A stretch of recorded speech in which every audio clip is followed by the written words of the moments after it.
Christmas, it's probably, everyone looks forward to Christmas here in Brazil. It's just the same. I mean, it's celebrated there. So it's really amazing to see how people are so warm and caring. And just like how it is in the States, you get a lot of people open up to you.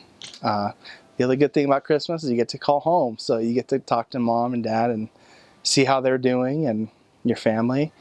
And we've been working hard in this area. It's my second area. And we had a lot of people coming to church with us, a ton of people. And so we were really blessed to be here at that time.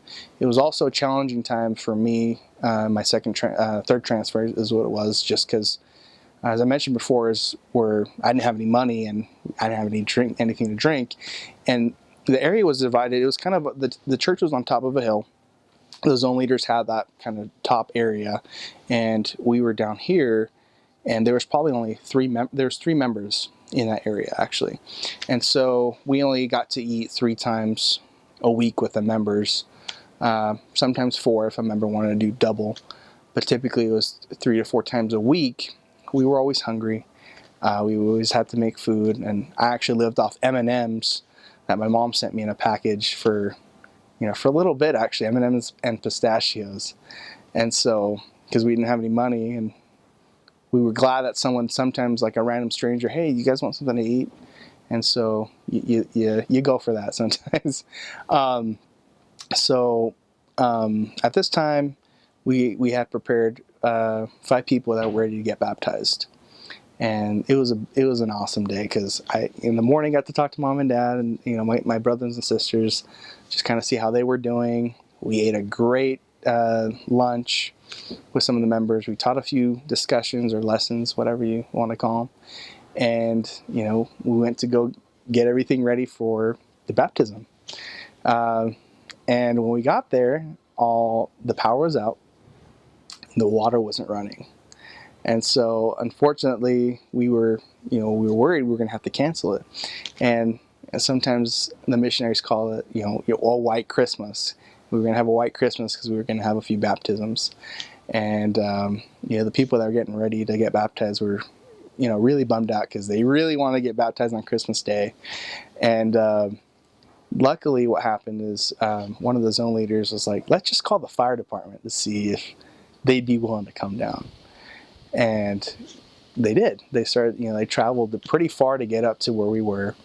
The power to turn on as well. And we did a little prayer before, and the Lord came through, and these people were ready to be baptized, and He made it happen. And the power came on, the water didn't come on. And so there's a picture of us helping the firemen get the hoses out. And we opened up, got the water to go, hit it, right? And black water started coming out into the baptismal font. And I was like, there's something wrong with this water? And the firefighters were like, well, it rains a ton out here. So we're volunteer firefighters. So that water's probably been there for some time. It's probably the rust from the inside of the tank. So it's been there for a while. And the guy's like, so you guys are doing a baptism today, huh? Wow. And he wasn't even LDS. He's like, that's awesome. I'm glad we could be a part of that. And he's like, just make sure when you baptize them, have them hold their breath, because you don't want to send them straight to heaven if they drink that water.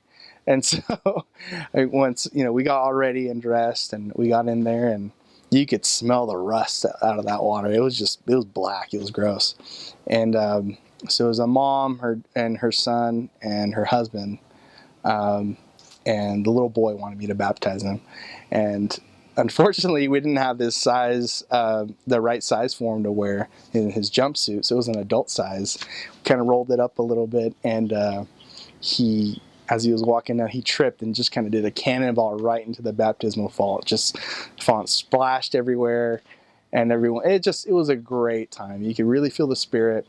And it seems like in those hard times where you think things won't happen, you think that you have that adversity coming against you, I think that's the time when you really get close to the Lord.